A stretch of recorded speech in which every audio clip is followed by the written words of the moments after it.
The sky over Caldrus Prime was burning. Not from fire, but from orbit. From the streaks of descending enemy vessels, glowing red against the pale atmosphere, like a rain of swords. Lieutenant Rhea Calder ducked beneath a shattered awning, visor cracked, sidearm shaking in her grip. Her lungs fought to keep pace with the adrenaline flooding her system. Around her, what remained of the planetary defense force was scattered, pinned, wounded, dying. A dozen meters away, a child screamed. She bolted before her brain could argue, vaulted broken steel, and slid beside the small boy wedged under a transport strut. One tug, he wouldn't budge. A shadow passed overhead. Rhea looked up. One of the Dravari warwalkers, 8 meters of chitin-plated death, stalked into view. Each step left a crater in the cracked concrete. Its eyeless helm scanned, legs twitching, railguns spooling with a low whine. "Don't move," she whispered to the boy. He nodded, eyes wide. Her comm crackled. "Calder, do not engage. Fall back to the LZ." She tapped once to mute. Her fingers curled around a plasma grenade. "Not yet." The warwalker paused. Its barrel turned, slightly. Rhea held her breath. It clicked past them. She waited 5 more seconds, then pulled the boy free and bolted into the smoke. The evac zone was worse. The last shuttle had taken off 3 minutes ago, leaving behind charred launch pads and wounded soldiers. Medical bots hummed around broken bodies. The planetary governor stood alone, covered in soot, gripping a useless datapad like it could stop a siege. Rhea arrived breathless, the child in her arms. "Where's command?" she asked. "They're not here," the governor said, voice flat. "The council pulled support. Earth's too far. Reinforcements aren't coming." "Bullshit," Rhea muttered. "Earth doesn't abandon." The governor shook his head. "They already did." Far above, the fleet burned. The Dravari had no need for subtlety. Their ships were brutal in design, organic hulls layered over steel, cannons embedded like fangs in bone. Every new world they hit, they brought the same message. Surrender. Assimilate. Serve. Caldrus Prime refused. And now it was dying for its pride.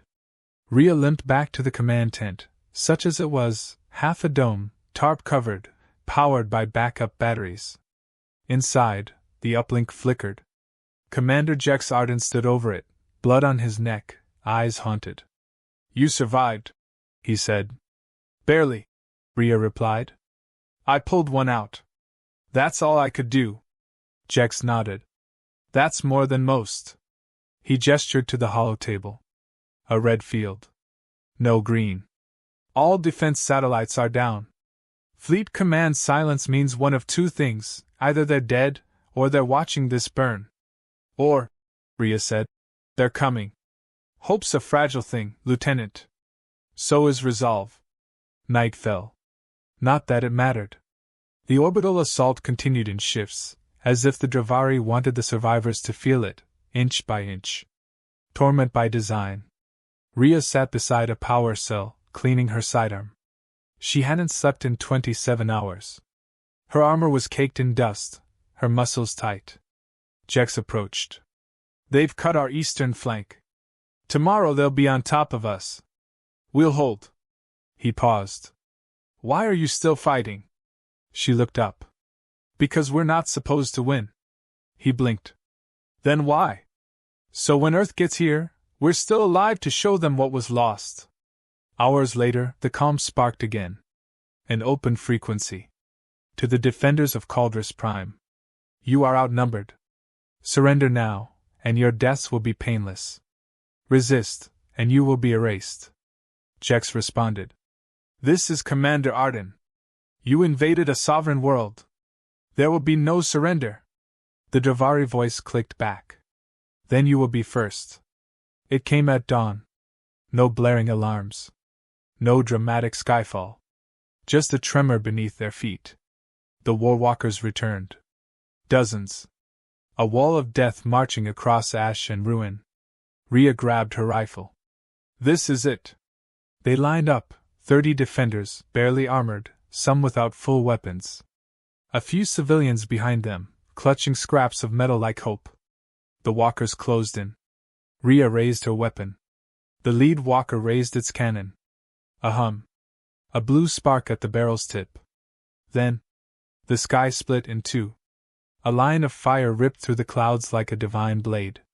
From above, not red, white. Like lightning forged into ships.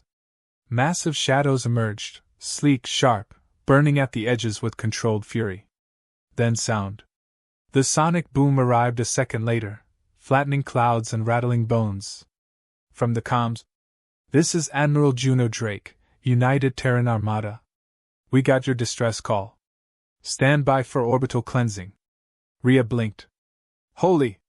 Jex laughed, cracked and unbelieving. The walkers froze. And then the Earth fleet opened fire. Beams of precision light carved the battlefield.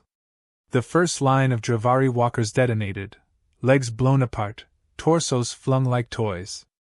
Dropships followed, triangular wings folding as Terran Marines launched like comets, blue trails streaking behind them.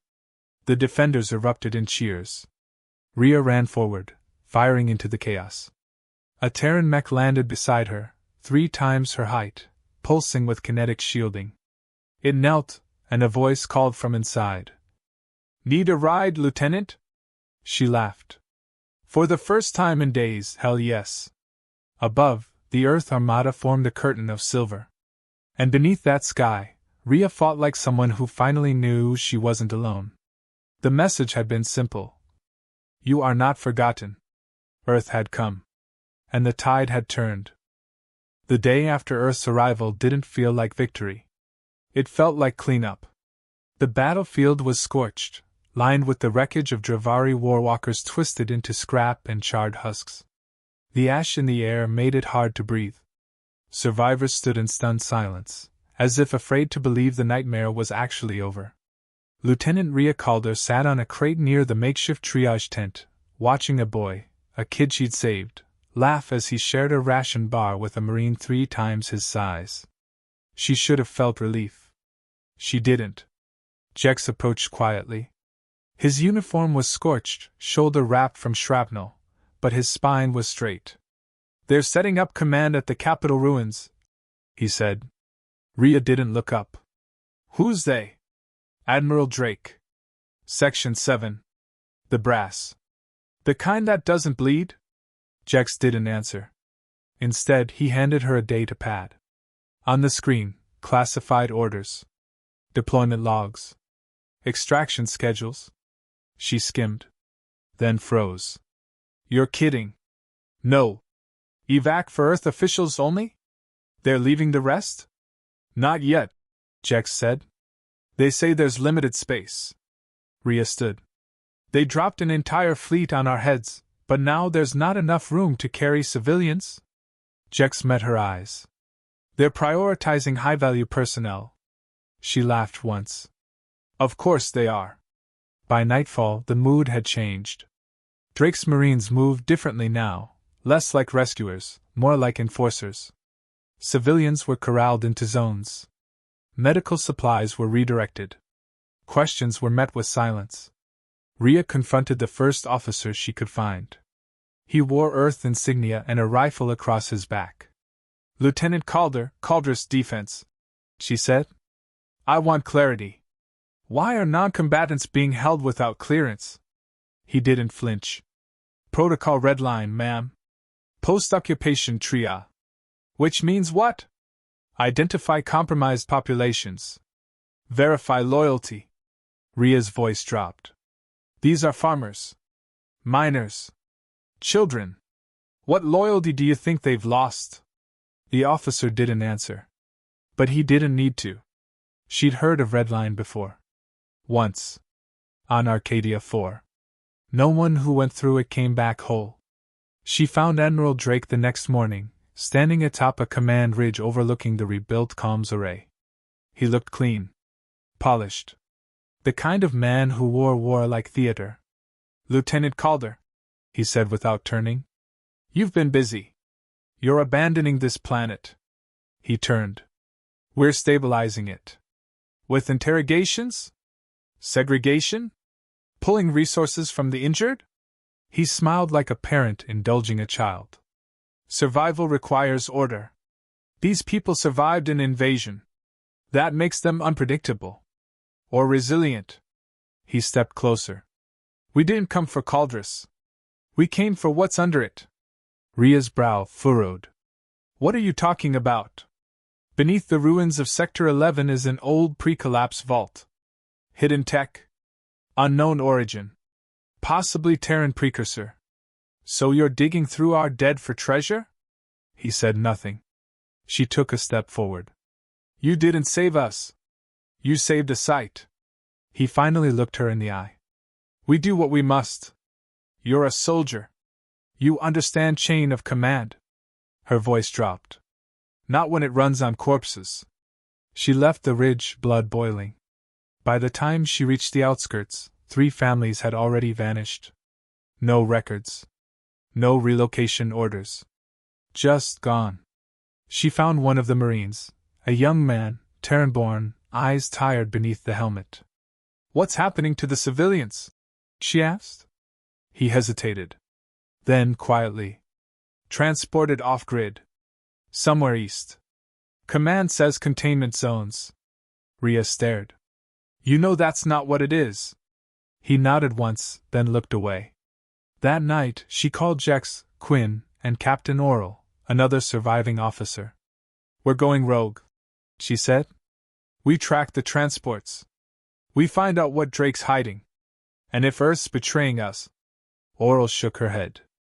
Earth already did. They left under cover of darkness. Ria led them across the Badlands, avoiding drones, weaving through old water tunnels until they reached the containment zone. It wasn't a quarantine center. It was a dig site. And inside? A vault. Massive. Black metal. Thrumming. Ria crouched behind a ridge, lenses zoomed. Children in line. Civilians being scanned.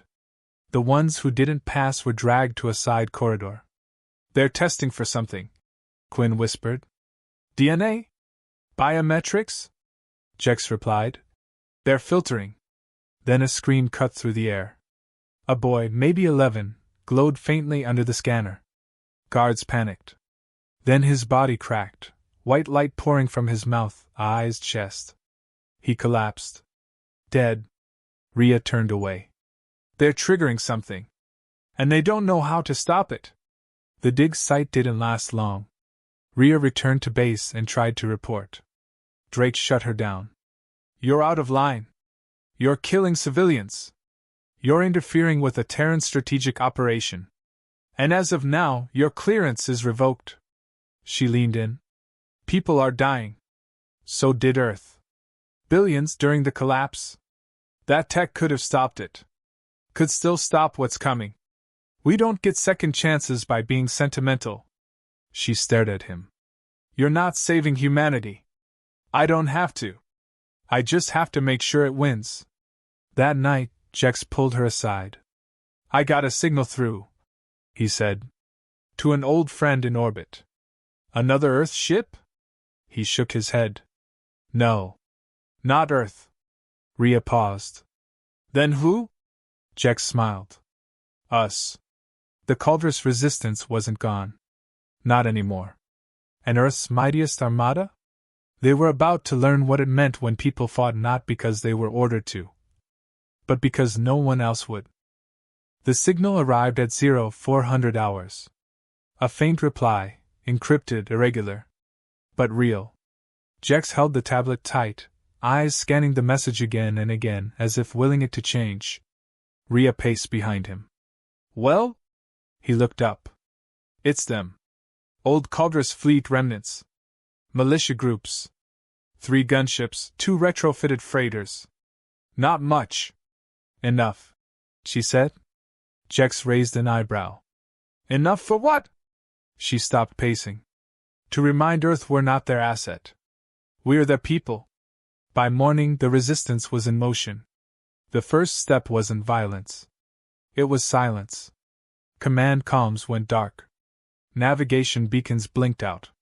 Runners scattered through the Badlands to cut surveillance nodes. Small acts.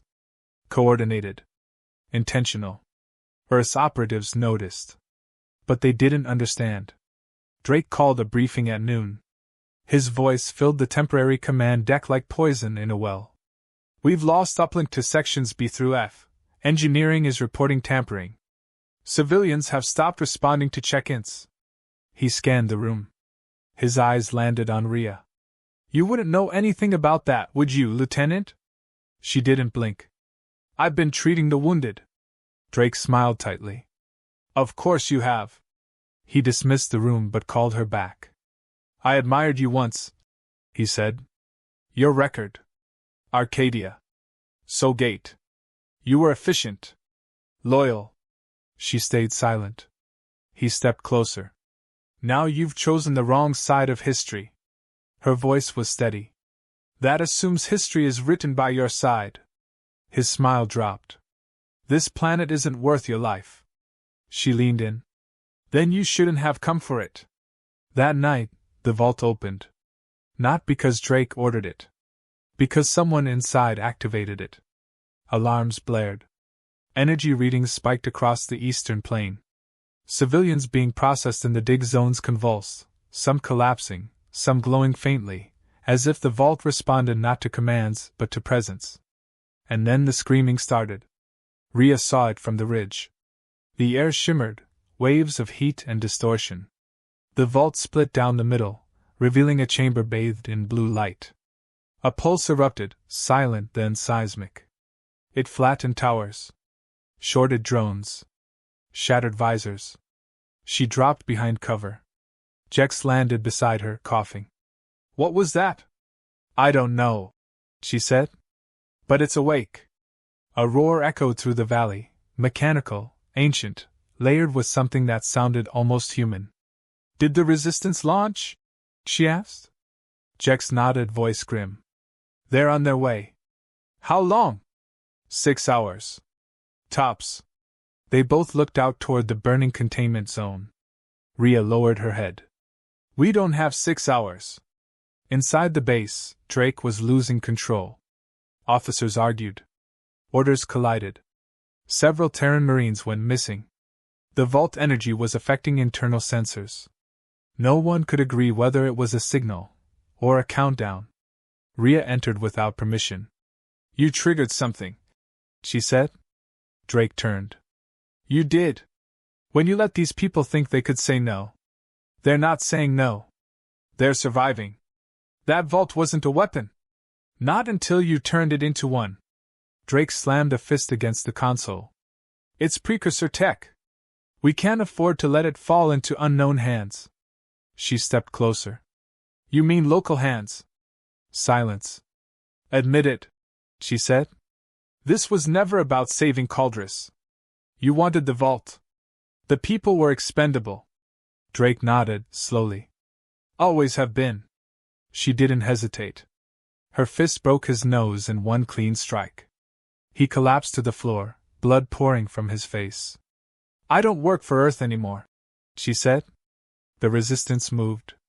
At 0300, the militia fleet dropped from sublight above Caldris Prime, cloaked, fast, and quiet. Their ships weren't beautiful.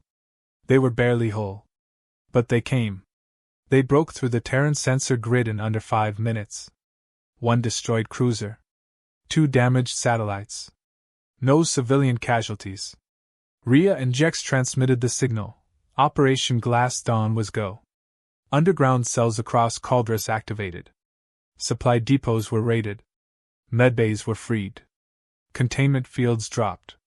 And within the vault itself, something began to climb out. Quinn reported from the front. It's not human, he said over the comms. But it's not entirely alien either. Rhea crouched beside a wrecked tower, drone cam streaming the vault. What do you mean? It's a hybrid. Human DNA, enhanced. Grown inside the vault. Alive. And it's looking for something. Rhea stared at the feed. The being stood tall, skin silver, eyes glowing like ancient stars. Not hostile. Just aware. And then, it turned toward the camera. And spoke. You are not the ones who buried me. Quinn froze. It just talked. It used my voice. Rhea's heart skipped.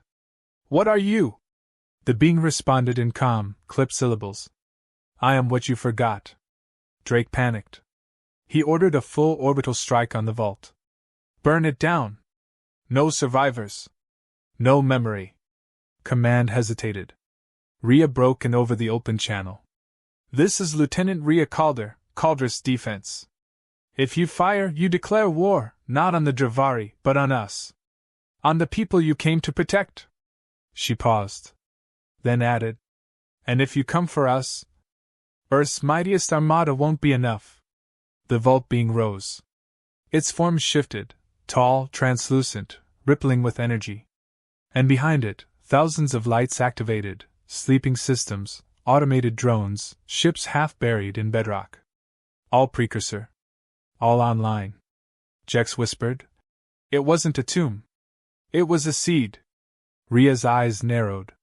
Then let's make sure it grows. Chapter 3 ended not with fire, but with awakening. A truth long buried. A rebellion no longer hidden.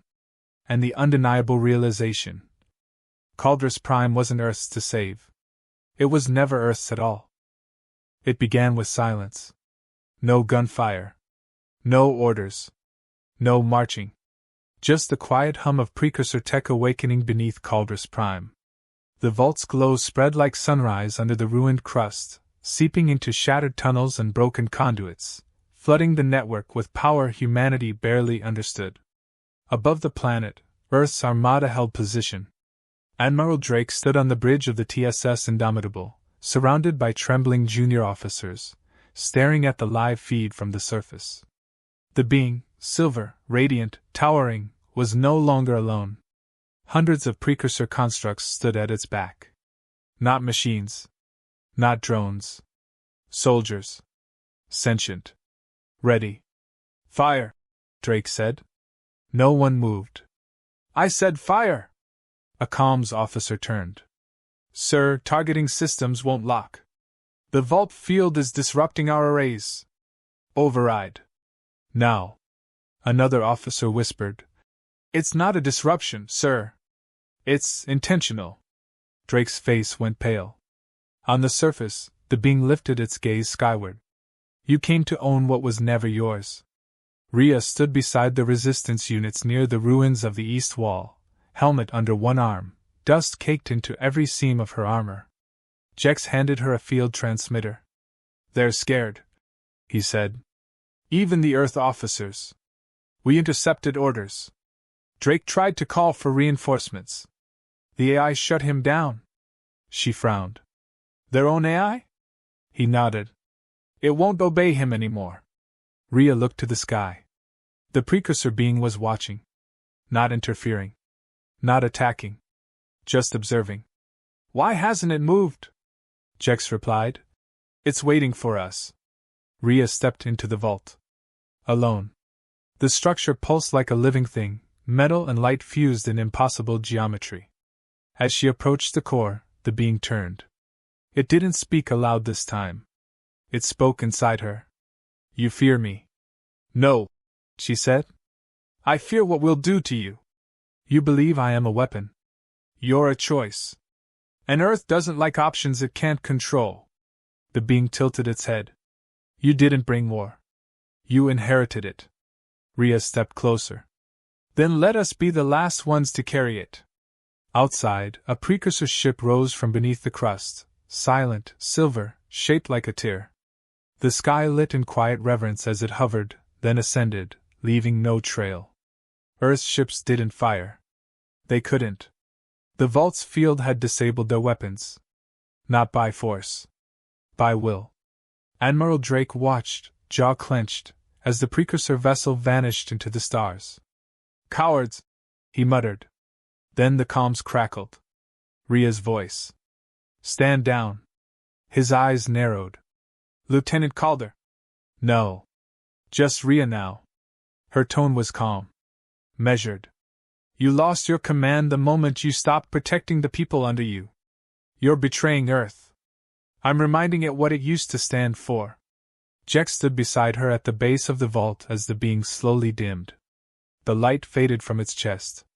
Its soldiers dissolved, becoming dust, then code, then nothing. "Where is it going?" Jex asked. Rhea watched. "It's not going. It's done." Earth's fleet didn't stay. Drake was removed from command by vote of his own officers. The Indomitable left orbit 3 days later, silent and scarred. They took nothing with them. Not data. Not tech. Not a single citizen. They left Caldrus Prime untouched. Unclaimed. Weeks passed. The Resistance dismantled the vault entry. They didn't destroy it. They sealed it, honored it. Nova walls were built where the old city had burned. Defense systems were recalibrated. Not for offense. For protection. Caldrus didn't trust easily anymore. And it didn't need Earth. Not after what it had survived. On the final night before Rhea's discharge, she walked to the bluff overlooking the valley where it had all begun. The scar in the land was still visible. So was the path the precursor ship had carved through the clouds. Jex joined her, 2 steaming cups in hand. "Peace feels strange," he said. She nodded. "Almost dishonest." "You think they'll come back?" Rhea stared at the stars. "They will. Not the same way. Not with fleets. But they'll come. We're too loud to be ignored forever. And if they bring war again?" She turned to him. "We'll be ready. Not with fire. With truth." He handed her a cup. "To truth." They drank. The camera pans upward. Above Caldrus, the stars shine untouched. And far across the dark, something stirs, watching. Not preparing to conquer. But remembering. Because sometimes, the most powerful message isn't victory. It's presence. They thought no one would come. They were wrong. And now, they never forget who did.